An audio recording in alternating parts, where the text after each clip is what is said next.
2014 police റിപ്പോർട്ടിന്റെ അടിസ്ഥാനത്തിലാണ് ഈ ഡ്രാഫ്റ്റ് തയ്യാറാക്കുന്നത്. 2014 എന്ന് പറയുമ്പോൾ കൊല്ലം എത്രയായി എന്നൊന്ന് ആലോചിക്കണം. അവിടെ നിന്ന് ഇങ്ങോട്ട് വരുന്ന വഴിക്കാണ് നമ്മൾ ഈ നരബലി അടക്കമുള്ള കാര്യങ്ങളൊക്കെ കാണേണ്ടി വരുന്നത്. കർണാടക അടക്കമുള്ള സംസ്ഥാനങ്ങൾ ഇത്തരം ബില്ലുകൾ 11 വർഷം ആയിട്ടും നമുക്ക് ഇതിൽ ഒരടി മുന്നോട്ട് പോകാൻ കഴിഞ്ഞിട്ടില്ല എന്നുള്ളതാണ്.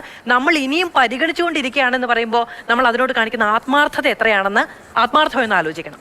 ശരി, രാഹുൽ ഈശ്വറും ഡോക്ടർ നന്ദകുമാറും തുടരുന്നുണ്ട്. രാഹുൽ, ഇപ്പോൾ മന്ത്രി രണ്ട് നിലപാടാണ്. ഒരു തരത്തിൽ പറഞ്ഞാൽ കോടതിയിൽ നയപരമെന്നും പുറത്തേക്ക് അദ്ദേഹം പറയുന്നത് പൊതുജനത്തിന്റെ അടക്കം പ്രതികരണം തേടി അതിൽ വേണ്ട തിരുത്തലുകൾ വരുത്തി മുന്നോട്ട് പോകുമെന്നാണ്. അപ്പോൾ രാഹുൽ തന്നെ സൂചിപ്പിച്ച പോലെ വിശ്വാസികളെയും അവിശ്വാസികളെയും ഒക്കെ കണക്കിലെടുക്കണം.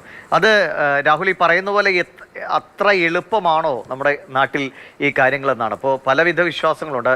അപ്പോൾ എവിടെ ആര് ഇത് അന്ധവിശ്വാസത്തിന്റെ പരിധിയിൽ വരുമെന്ന് പറഞ്ഞാൽ മറുഭാഗം അത് ബാധിക്കാം. അത് ഞങ്ങളുടെ തുടർച്ചയുടെ ഭാഗമാണ്, ഞങ്ങൾ ശീലിച്ചു വരുന്നതാണെന്ന് പറയാം. അപ്പോൾ അത് അത്ര എളുപ്പമാണോ? അങ്ങനെ ഒരു പൊതുബോധം ഉണ്ടാക്കിയെടുക്കുക എത്രത്തോളം പ്രയാസമുള്ള ഒരു കാര്യമാണ്, അല്ലെങ്കിൽ എളുപ്പമുള്ള കാര്യമാണ്? ചലഞ്ചിങ് ആണെന്നുള്ള കാര്യത്തിൽ ഒട്ടും സംശയമില്ല. അവിടെയാണ് ഇത് വളരെ ഗ്രേ ഏരിയ ആണ്. ചില കാര്യങ്ങൾ വൈറ്റ് ആണ്, ചില കാര്യങ്ങൾ ബ്ലാക്ക് ആണ്, കറുപ്പാണ്, ചില കാര്യങ്ങൾ ഗ്രേ ആണ്. ഈ ഗ്രേ ഏരിയയിൽ നിർവചിക്കുന്നതായിരിക്കും ഏറ്റവും വലിയ ബുദ്ധിമുട്ട്. സാധാരണഗതിയിൽ പെട്ടെന്നൊരു ഡെഫിനിഷൻ ഞാൻ തരാം. എന്താണ് വിശ്വാസവും അന്ധവിശ്വാസവും? ഞാൻ പരീക്ഷയ്ക്ക് പോകുമ്പോൾ പേന പൂജിച്ച് 10 രൂപ പൂജാരിക്ക് കൊടുക്കുന്നത് വിശ്വാസം. പക്ഷേ പരീക്ഷയ്ക്ക് ഒരു 100 രൂപ കൊടുത്ത് മുട്ട പൂജിച്ച് അന്യന്റെ ബാഗിൽ ഇടുന്നത് അന്ധവിശ്വാസം, അനാചാരം. അതായത് മറ്റൊരുത്തനെ ദ്രോഹിക്കാനായിട്ട് സമ്പത്തോ റിസോഴ്സോ ചെലവാക്കുന്നതിനെ നമുക്ക് തടയാൻ കഴിയണം. അതോടൊപ്പം സെക്ഷൽ എക്സ്പ്ലോയിറ്റേഷൻ, അത് വലിയൊരു പ്രശ്നമാണ്, എല്ലാ മതങ്ങളിലും ഉള്ളതാണ്. അപ്പൊ ഇത്തരം കാര്യങ്ങളെ നമുക്ക് ഫിൽറ്റർ ചെയ്യാം. ചില കാര്യങ്ങളിൽ ഗ്രേ ഉണ്ടാകും. ഇപ്പൊ ഇവിടെ തന്നെയുള്ള യുക്തിവാദി ഇരിക്കുന്ന സാറിനോടും ഞാനും കൂടെ എല്ലാ വിഷയങ്ങളിലും യോജിച്ചോളണമെന്നില്ല. പക്ഷെ നമുക്ക് യോജിക്കാൻ കഴിയുന്ന കുറെ വിഷയങ്ങളുണ്ടല്ലോ. അത് എക്സ്പ്ലോയിറ്റേഷന്റെ കാര്യത്തിലാണ്, ചൂഷണത്തിന്റെ കാര്യത്തിലാണ്. അത്തരം കാര്യങ്ങളെ നമുക്ക് തടയാൻ കഴിയും. പല ആൾക്കാരും ഒരുപാട് കാശ് ഇത്തരം കാര്യങ്ങൾക്ക് വേണ്ടി ചെലവാക്കുന്നുണ്ട്, അത്തരം വിശ്വാസികളെ പറ്റിക്കുന്നുണ്ട്. അതിനെ നമുക്ക് തടയാനൊരു മെക്കാനിസം ഉണ്ടാക്കാം. അപ്പൊ യോജിപ്പിന്റെ മേഖലകൾ എടുത്തു വെച്ച് ഒരു അന്ധവിശ്വാസ നിർമ്മാർജ്ജന നിയമം വേണം. അതിന് സർക്കാർ ധൈര്യം തന്നെ കാണിക്കണം. സർക്കാർ മുമ്പോട്ട് കാണിക്കാൻ എനിക്ക് ഉറപ്പുണ്ട്. നമ്മുടെ NSS ആകട്ടെ, SNDP ആകട്ടെ, മാതാ അമൃതാനന്ദമയി മഠമാകട്ടെ, ക്രിസ്ത്യൻ സംഘടനകളാകട്ടെ, മുസ്ലിം സംഘടനകളാകട്ടെ, തങ്ങൾ കുടുംബമാകട്ടെ, നമ്മുടെ ക്രിസ്ത്യൻ പള്ളിയിലച്ചന്മാരാകട്ടെ, ഇവരെല്ലാം ഇതിനെ പോസിറ്റീവായിട്ടേ കാണൂ. കാര്യം വിശ്വാസത്തിൽ അടിഞ്ഞുകൂടിയിരിക്കുന്ന മാലിന്യമാണ് അന്ധവിശ്വാസം. ആ അന്ധവിശ്വാസത്തെ മാറ്റുന്നതിൽ ഞങ്ങൾക്കാണ് കൂടുതൽ താല്പര്യം. അപ്പോൾ അന്ധവിശ്വാസം എന്ന മാലിന്യം മാറ്റാനും നല്ല വിശ്വാസങ്ങളെ സംരക്ഷിക്കാനും കഴിയണം. പലപ്പോഴും നടക്കാത്തത് എന്താ അറിയാമോ? പലപ്പോഴും ലെഫ്റ്റിൽ നിൽക്കുന്നവർക്ക്, ഇടതുപക്ഷത്ത് നിൽക്കുന്നവർക്ക് വിശ്വാസവും അന്ധവിശ്വാസവും തമ്മിൽ വ്യത്യാസമില്ല, എല്ലാം അന്ധവിശ്വാസമാണ് എന്നൊക്കെ പറയുന്നിടത്താണ് ദൈവവിശ്വാസം തന്നെ അന്ധവിശ്വാസമാണെന്ന കടുത്ത തീവ്ര നിലപാടുകൾ എടുക്കുമ്പോഴാണ് പ്രായോഗികമായി നമുക്ക് മുമ്പോട്ട് പോകാൻ കഴിയാത്തത്. അതുകൊണ്ട് നല്ല വിശ്വാസം അങ്ങനെ ഒരു പാർട്ടി ചിന്തയുടെയോ അടിസ്ഥാനത്തിലൊന്നും ആയിരിക്കില്ല ഇത്. നിയമസഭ ചർച്ച ചെയ്ത് കൃത്യമായി എല്ലാ ആശയങ്ങളും സമാഹരിച്ചൊക്കെ വരുന്ന സമയത്ത് അത്തരം പ്രവണതകളൊക്കെ അല്ലെങ്കിൽ അത്തരം ചിന്തകളുടെ ആവശ്യമില്ല എന്ന് തോന്നുന്നു.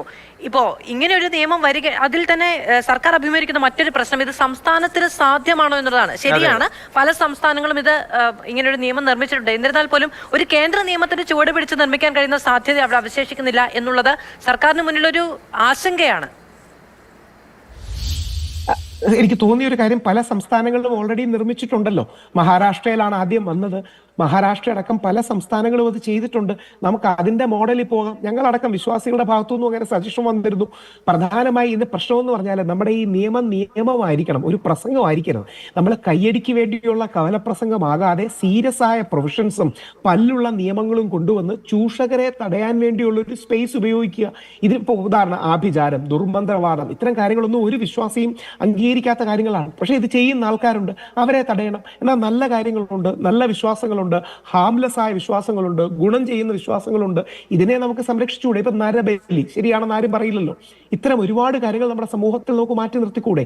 ഇതിനൊരു കോമൺ ഗ്രൗണ്ട് ഉണ്ടാക്കുക എന്നുള്ളത് സർക്കാരിന്റെ ഉത്തരവാദിത്തമാണ്. അതിനെനിക്ക് ഉറപ്പുണ്ട് വിശ്വാസ സംഘടനകളെല്ലാം സർക്കാരിനെ സപ്പോർട്ട് ചെയ്യും.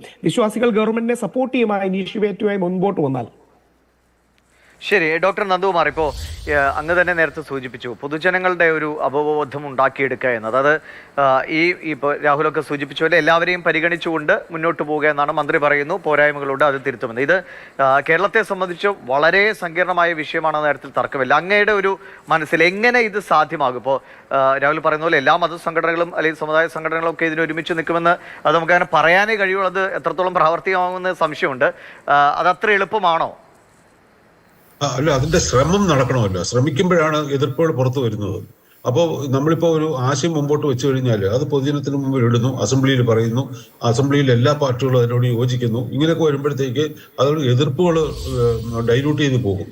മാത്രമല്ല, എതിർപ്പുകളുള്ളവരുടെ എതിർപ്പ് അപ്പം മറികടക്കാൻ സാധിക്കും. അല്ലെങ്കിൽ ഈ നമ്മൾ പ്ലാൻ ചെയ്യുന്ന നിയമത്തിന് അതിന് കുറച്ചുകൂടി പരിമിതിപ്പെടുത്താം. ഉദാഹരണത്തിന് ബാക്കിയുള്ളവരെ ഉപദ്രവിക്കുന്ന ആചാരങ്ങൾ, ഈ ആചാരങ്ങളൊന്നും മതാചാരങ്ങളല്ല, അതെല്ലാം ലോക്കലായിട്ടുള്ള പ്രാദേശികമായിട്ടുള്ള അനുഷ്ഠാനങ്ങളാണ്. അത് തിരുവനന്തപുരത്തുള്ള അനുഷ്ഠാനം കാസർഗോഡ് കാണത്തില്ല.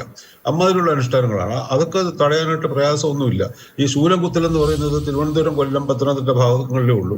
വടക്കേ കേരളത്തിലില്ല. കണ്ണൂർ, കാസർഗോഡ് പോകുമ്പം അത് കാണത്തില്ല. അപ്പൊ അവിടെ കുട്ടികളുടെ ശരീരത്തിൽ ശൂലം കുത്തരുതെന്ന് പറയാനായിട്ട് അപ്പൊ എന്താ പ്രയാസം? അത് അവിടെ പ്രയാസം ഉണ്ടാവില്ല. അപ്പൊ അമ്മാതിരി അനേകം സാധനങ്ങൾ നമുക്ക് കാണാം. നേരത്തെ പറഞ്ഞ ആൾക്ക് മുട്ടയെടുത്ത് വേറൊരാളുടെ പൂജിച്ചിട്ട് വേറൊരാളുടെ പെട്ടിയിലിടുക, അതൊക്കെ നമുക്ക് തടയാൻ പറ്റുമല്ലോ. അമ്മാതിരിയുള്ള കാര്യങ്ങൾ തീർച്ചയായിട്ടും തടയാൻ പറ്റും. പിന്നെ ഏത് മത ഗ്രൂപ്പിനാണ് മുമ്പോട്ട് വരാൻ പറ്റുക? ഇത് അനാചാരം വേണമെന്ന് പറയാൻ പറ്റുക? അത് പറയാൻ പറ്റത്തില്ല. എൻ്റെ ഒരു ആചാരം സംരക്ഷിക്കണമെന്ന് പറയാം, എൻ്റെ അനാചാരം സംരക്ഷിക്കണമെന്ന് ഒരു മതപണ്ഡിതനും സംസാരിക്കാൻ പറ്റത്തില്ല. ഇനി വേറെന്നുള്ളത്, നമ്മൾ കണക്കുകൾ കാണിക്കുന്നത് വേറൊരു സൈഡുണ്ട്. ഇങ്ങനത്തെ ആചാരങ്ങളൊക്കെ ഏറ്റവും കൂടുതൽ ബാധിക്കുന്നത് മാർജിനലൈസ്ഡ് ഒരു വരമ്പിൽ നിൽക്കുന്ന ആൾക്കാരെയാണ്. മാർജിനലൈസ്ഡ് സ്ത്രീകളെ, പാവപ്പെട്ടവരെ, പിന്നാക്കം നിൽക്കുന്ന ആൾക്കാർ, അവർക്കൊക്കെ ഏറ്റവും കൂടുതൽ അതിന്റെ പ്രതിസന്ധികളെ അഭിമുഖീകരിക്കുന്ന ആളുകളാണ് പലപ്പോഴും ഇത്തരം കാര്യങ്ങളിൽ ചെന്നുപെടാറ്. കാരണം ഇതിനൊക്കെ മറികടക്കാൻ എന്തോ വഴിയുണ്ട് എന്ന് പലരും പറയുമ്പോൾ അത്തരം പ്രചാരണങ്ങളൊക്കെ വശംവദരായി പോകുന്ന ആളുകളുണ്ട്. പക്ഷേ വളരെ സങ്കീർണമായ വിഷയമാണ്. ഒരുപാട് ചർച്ചകൾ ഈ വിഷയത്തിൽ നടക്കേണ്ടതാണ്. എല്ലാ സംഘടനകളുടെയും ഒക്കെ ഒരു ഏകാഭിപ്രായം ഇതിൽ ഉണ്ടാക്കിയെടുക്കുക എന്നത് സർക്കാരിനെ സംബന്ധിച്ച് ഒരു ഭാരിച്ച ജോലി തന്നെയാണ്. വളരെ നന്ദി രാഹുൽ ഈശ്വറൊപ്പം ഡോക്ടർ നന്ദകുമാർ പ്രതികരണങ്ങൾ അറിയിച്ചതിന്. സംസാരിച്ചതിന്. ഇപ്പൊ 2021 ഈ സ്വകാര്യ ബില്ലുകളൊക്കെ ഉണ്ടായത്. അന്ന് പുതിയൊരു ബില്ല്, സർക്കാരിന്റെ ഒഫീഷ്യൽ ബില്ല് പരിഗണനയിലുണ്ട് എന്ന് പറഞ്ഞ് അത് അവിടെ അവസാനിച്ചു. ഇപ്പോൾ കോടതിയിൽ വന്നപ്പോൾ ഞങ്ങൾ വേറൊരു കുറച്ചുകൂടി അത് മെച്ചപ്പെടാൻ ശ്രമിക്കുന്നുണ്ട് എന്ന് പറഞ്ഞ് അതവിടെ അവസാനിക്കുന്നു. ഇനിയും വർഷങ്ങൾ കഴിയുമ്പോഴായിരിക്കും വീണ്ടും ഇതുപോലൊരു സഭയിലേക്ക്, ഇതൊരു ഫോറത്തിലേക്ക് ഇങ്ങനൊരു കാര്യം വരുന്നത്. അതുവരെയും അതിന് മുകളിൽ അടയിരിക്കുകയാണ് നമ്മുടെ ഒരു രീതി. അതുകൊണ്ട് വേഗത്തിൽ ഇത് നടപ്പാകുമെന്ന് നമുക്ക് പ്രതീക്ഷിക്കാം.